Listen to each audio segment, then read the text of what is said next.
This is a Project B.A.I.T news analysis, the Rambo Report for my people.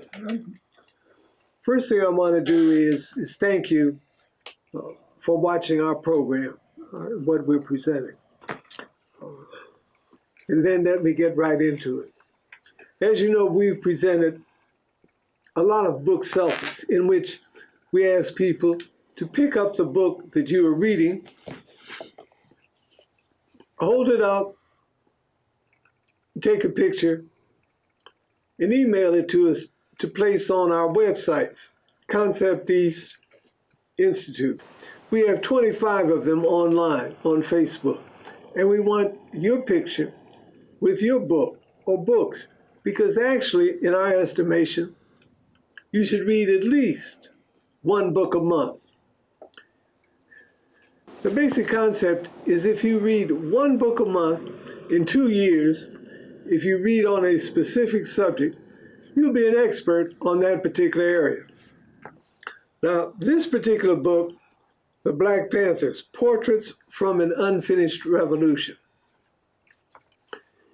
it takes the perspective of the foot soldiers, the people in the various cities around the country who had Black Panther chapters back in the day, that is in the 70s.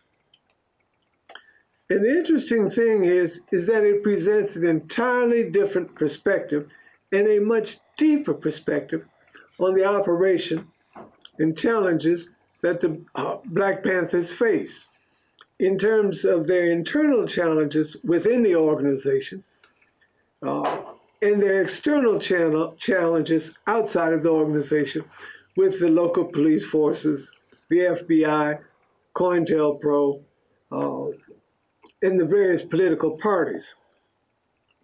So you get an entirely different perspective than you get when you read books just about the leadership.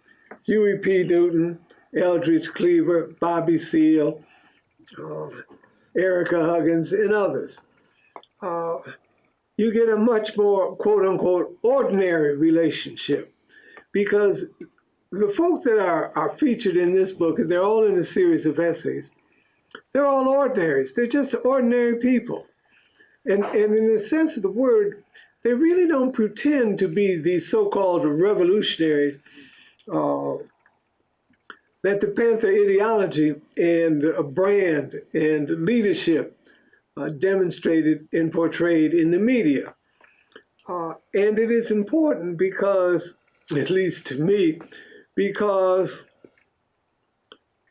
people in the community, the people that I ride with on the bus, see at the grocery store, they're only ordinaries. We are just ordinaries. And whereas the Panthers claimed to be the vanguard of the revolution, they were neither vanguard nor were they revolutionary. Their programs were essentially community support programs. The conflicts they ran into, they engendered by their rhetoric from the police, because by and large, they had very little, quote unquote, revolutionary operations, underground operations, against the established police forces at any level. But it is interesting who they were across the country, the chapters that they developed, the programs they developed. It's interesting just in the relationship of male to female within the organization, of the leadership and the sexism that went on, their treatment of women. Also, it's quite interesting to hear about the idealism, the commitment that the members made to the organization, entirely different than what is going on now. When I hear and attend sessions on the rare occasions that I do, and I listen to the people speak about their involvement with their community and the dedication, it in no way compares with the kind of involvement or sacrifice that the ordinaries in the Black Panther Party made. to their organization. I mean, they certainly had a fervor.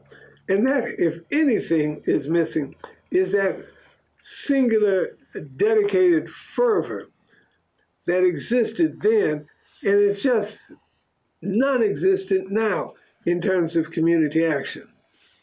Also, it is very important to note that they did, comparatively speaking, a whole lot of work and a whole lot of study compared to what goes on now. When I go on Facebook and there's discussion, it is the most superficial, opinionated, ungrammatical writing that you can imagine that goes on by these so-called, quote, woke, unquote, people. They just have no idea what they're talking about in terms of both the ideological perspectives as well as simply the use of words, the definition of the terms they use, the language. This book is well worth reading. The Black Panthers, edited by Brian Sith and Uhuru Williams. This has been another Project B.A.I.T. News Analysis, the Rambo Report for my people.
This is another Project B.A.I.T. News Analysis, the Rambo Report for my people. I'm going to follow up with more discussion about Colin Kaepernick and the struggle against the NFL, among other folk that he and others are struggling against, because it's an ongoing struggle, and it is a key one, and it's one that I think everyone is more or less aware of. Because, I mean, after all, the NFL football games come on 3 times a week. And despite what is said to be a boycott of the games, what's claiming to be a boycott, I think folk are still watching en masse. Because clearly it has a cumulative distribution on at least 3 aspects of the media. It's on broadcast television, over the airwaves, it's on cable, and it's on the internet. And actually, it's also on mobile phones. It's 4. So that NFL football is everywhere you are, certainly in terms of the electronic media that you have access to. And while surveyors are able to adequately survey and estimate the viewership on broadcast television, they are in no way prepared to estimate or ascertain the amount of viewers on the other aspects of media, that is cable, the internet, and mobile phones, all right? But there's something unique that has developed about Colin Kaepernick. He is what I call now the ghost activist. Even though he is doing virtually no demonstrations, no speaking engagements, no organizing, has no organization, has no acolytes, he is still the focus of virtually all of the media conversation about what is going on. He is still the focus. Now, there are other individuals who have picked up challenge, the torch, who are players, who are active players in the NFL. And the more he steps back, the more he is a ghost, the more they are coming forward. And strategically, that is an excellent tactic. He is still the dynamic, the brand picture, the photographic image. No one has replaced him in that regard. Though there are others, Eric Reed, Michael Bennett, who are talking, who are making the presentations at the podium. But he is still the psychological focus of this movement, because it is clearly not an organizational phenomenon. He is an individual in terms of his approach as well. He negotiated directly with, say, for example, the San Francisco 49ers owner to get $1 million to match his $1 million in terms of his funding of community organizations. He didn't have a mass fundraising effort. He worked directly, all right? When he was released from the team, he didn't have or participate in the demonstrations to get him rehired. He had his agent contact all of the teams to express his interest in trying out to play for them. He got one or two tryouts, okay? And both of them said, no, you don't fit our system. But he didn't organize to get a tryout. He had his agent who was accountable directly to him. Now, at this stage, he has filed a grievance against the NFL. And how is that being pursued? Through administrative arbitration and hearings. And who is he represented by? A high-profile, qualified attorney, not by an organization, nor is there any, at least at this stage, any indication that either his agent or his attorney are participating in any kind of public organization of support for his positions. So that they are carrying his water into the battle, his agent and his attorney. The other folk aren't. All of the players, they are defending their own positions because they are the ones who are having their freedom of speech questioned by the NFL owners and by the NFL fans and by the federal government. Kaepernick obviously has his freedom of speech. It's clearly not on the NFL playing fields, but he gets more publicity and more inquiries than anybody. I mean, he clearly has won his battle for freedom of speech. So that I suggest that what we're seeing now is an entirely new and, I hate to use the term, revolutionary approach to struggle. That is, he's doing it as a ghost. And it seems like all of his opponents are having an awfully difficult time dealing with Colin Kaepernick, the ghost activist. This has been another Project B.A.I.T. News Analysis, the Rambo Report, for my people. The Saturday Irregulars, an urban think tank, meets weekly from 1 p.m. to 3 p.m. across the street from Belle Isle at the northeast intersection of East Jefferson and East Grand Boulevard. No leaders, no elections, no officers, no dues, no in-groups. Thinkers and students are welcome. A choice, not an option. This is a Project B.A.I.T. News Analysis, the Rambo Report for my people. Clearly a new issue that is hit the fan is going to stay on the fan for the foreseeable future is the death of the 4 soldiers, Special Forces, Green Berets in Niger, Africa, Central Africa. Critical issue, not going away.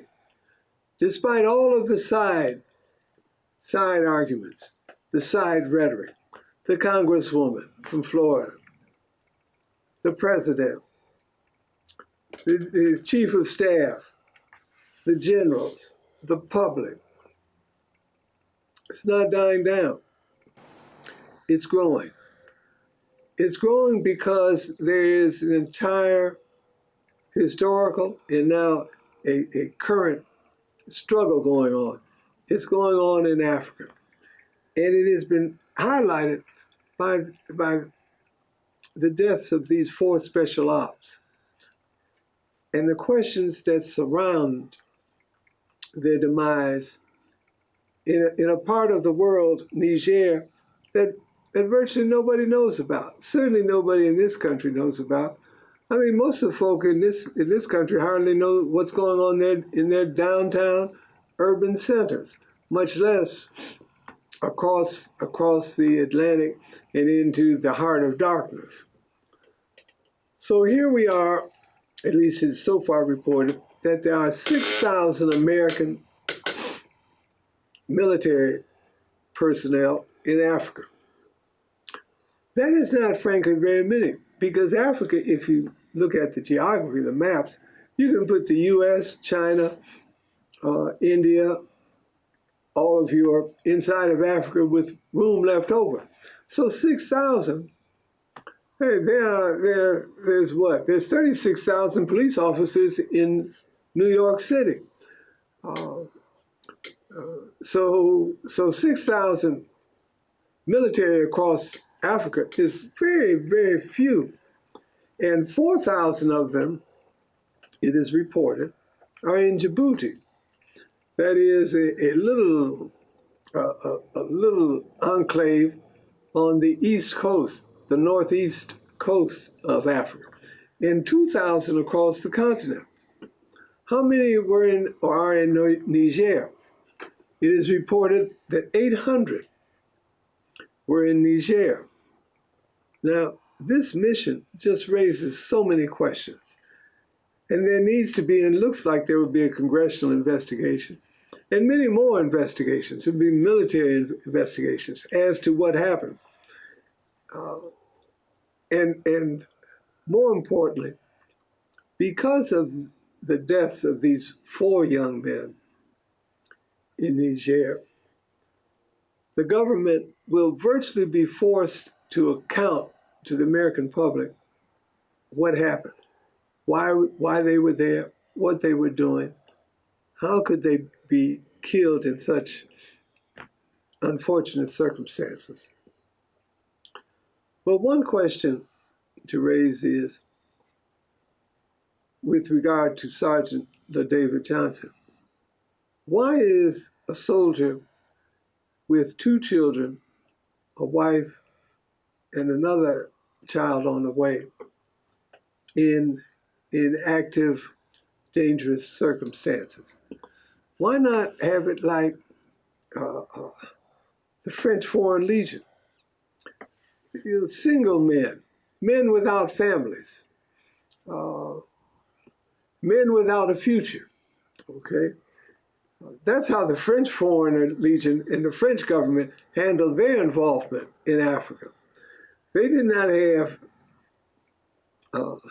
soldiers with several children in danger in their mission in Africa. And they've been in Africa over 150 years, first as a colonial power, and now as a neo-colonial power, going back to being a colonial power.